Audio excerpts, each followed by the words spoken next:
নমস্কার বন্ধুরা, শ্রাবণীজ কিচেনের আজকের পর্বে আপনাদের সবাইকে অনেক অনেক স্বাগত। আজকের ভিডিওতে আমি খাস্তা মুচমুচে বিস্কুট তৈরি করে আপনাদের দেখাবো। এই বিস্কুটগুলো খেতে যেমন টেস্টি, মুচমুচে, খাস্তা, আর তৈরি করাও কিন্তু একদমই সহজ। আর তার চেয়ে বড় কথা হলো, এগুলোকে আপনারা একবার বানিয়ে 1 মাস পর্যন্ত স্টোর করে রাখতে পারবেন। 1 কাপ আটা আর সুজি দিয়ে আমি এই খাস্তা মুচমুচে বিস্কুটগুলো আপনাদের তৈরি করে দেখাবো।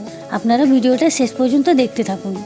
তো এই বিস্কুটগুলো তৈরির জন্য সবার প্রথমে এখানে দেখুন নিয়ে নিয়েছি 1 কাপ সুজি, তার সাথেই নিয়ে নিচ্ছি 1 কাপ আটা, যে আটা দিয়ে আমরা রুটি তৈরি করি সেই আটা। এবার এর মধ্যে দিয়ে দিচ্ছি 1 চিমটে মতো লবণ।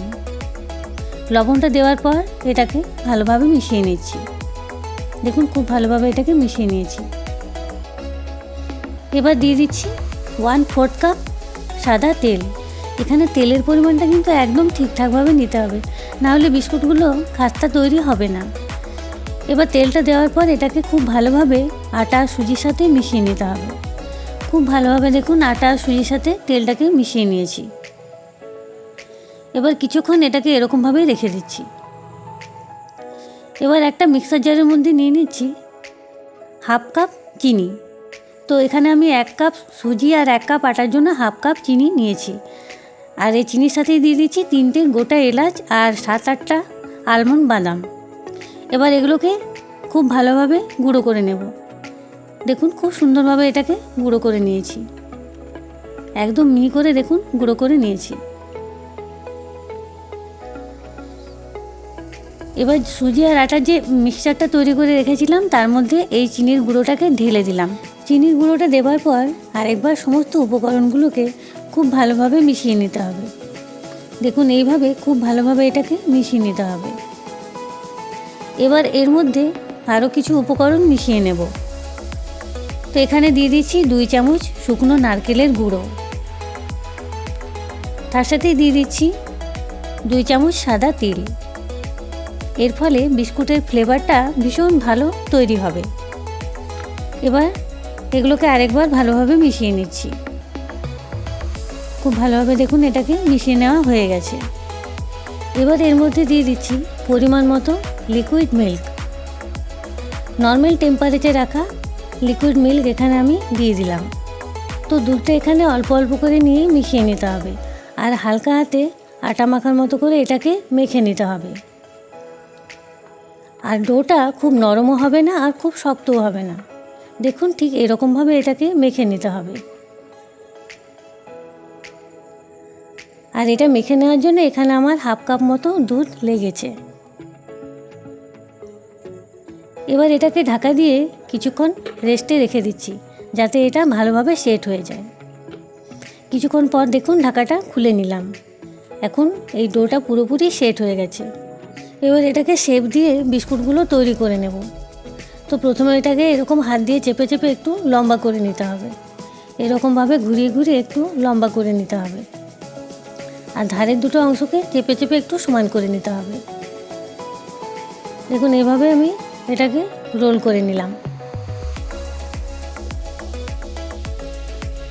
এবার ছুরি দিয়ে মাঝখান থেকে এটাকে কেটে নিচ্ছি।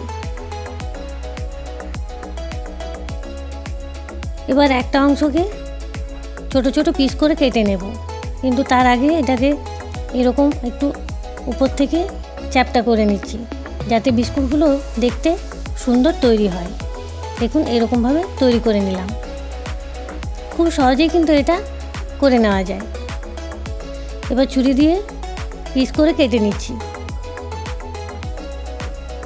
এরকমভাবে পিস করে কেটে নিচ্ছি, আর পিসগুলো খুব মোটাও হবে না আর খুব পাতলাও হবে না, ঠিক এইরকম আকারের কেটে নিতে হবে। দেখুন কত সুন্দর লাগছে দেখতে। তো এভাবে আমি বাকি পিসগুলো তৈরি করে নিচ্ছি। বন্ধুরা, আপনারা অবশ্যই একবার এই পদ্ধতিতে বিস্কুটগুলো তৈরি করে দেখবেন, কেউ খেলে কিন্তু প্রশংসা করবেই। তো এইভাবে দেখুন আমি সব পিসগুলো কেটে নিয়েছি। আর পিসগুলো কাটার সময় যদি শেপটা নষ্ট হয়ে যায় তাহলে হাত দিয়ে এরকম একটু সমান করে নেবেন। দেখুন প্রত্যেকটা পিস কত সুন্দর তৈরি হয়েছে। তো এইভাবে আমি বাকিটা কেটে নেব। দেখুন এইভাবে আমি সবগুলো তৈরি করে নিয়েছি। এবার এগুলোকে তেলে ফ্রাই করে নেব। তো এখানে ফ্রাইং প্যানে পরিমাণ মতো তেল আমি গরম করে নিয়েছি। এবার বিস্কুটগুলো একটা একটা করে তেলের মধ্যে দিয়ে দিচ্ছি। আর তেলটাকে এখানে লো টু মিডিয়াম ফ্লেমে কিন্তু গরম করে নিতে হবে। তো একটা একটা করে সব পিসগুলোকে আমি তেলের মধ্যে দিয়ে দিলাম। আর তেলের মধ্যে দেওয়ার পর এগুলো ফুলে কিন্তু অনেকটাই বড় হয়ে যায়। এইভাবে কিছুক্ষণ রেখে দেওয়ার পর একদিকে কালারটা যখন চেঞ্জ হয়ে আসবে তখন একটা একটা করে উল্টে নিতে হবে। দেখুন বন্ধুরা, বিস্কুটগুলোর মধ্যে কত সুন্দর ক্র্যাক তৈরি হয়েছে।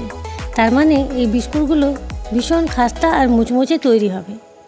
একইভাবে আরেকটা সাইড ভেজে নিলাম। তো দুটো সাইড যখন খুব ভালোভাবে ভাজা হয়ে যাবে তখন এটাকে তেল থেকে তুলে নিতে হবে। দেখুন খুব সুন্দরভাবে এটাকে ভেজে নেওয়া হয়ে গেছে। আর কালারটা দেখুন কত সুন্দর তৈরি হয়েছে। আমি আপনাদের একদম সামনে থেকে দেখিয়ে দিচ্ছি। তো সব বিস্কুটগুলোকে এবার তেল থেকে তুলে নিচ্ছি। বন্ধুরা, এই বিস্কুটগুলো কেউ একবার খেলে সে কিন্তু খেতেই থাকবে। তাহলে বন্ধুরা, আপনারা দেখে নিলেন বাড়িতে কত সহজেই এত টেস্টি মুচমুচে খাস্তা বিস্কুট তৈরি করা যায়। আপনারা অবশ্যই একবার বাড়িতে তৈরি করবেন আর কেমন হয়েছে সেটা আমাকে কমেন্টের মাধ্যমে জানাবেন। বন্ধুরা, আজকের এই বিস্কুট রেসিপি যদি আপনাদের ভালো লেগে থাকে তাহলে অবশ্যই একটা লাইক করবেন আর বন্ধুদের মধ্যে ভিডিওটাকে অনেক অনেক শেয়ার করবেন। আর নতুন বন্ধু যারা আছেন তারা আমার চ্যানেলটাকে সাবস্ক্রাইব করে আমার পাশে থাকবেন। বিস্কুটগুলো কতটা খাস্তা আর মুচমুচে তৈরি হয়েছে সেটা আমি আপনাদের ভেঙে দেখিয়ে দিচ্ছি। তাহলে বন্ধুরা, আজকের মতো ভিডিওটা এখানেই শেষ করছি। দেখা হবে পরের কোনো ভিডিওতে।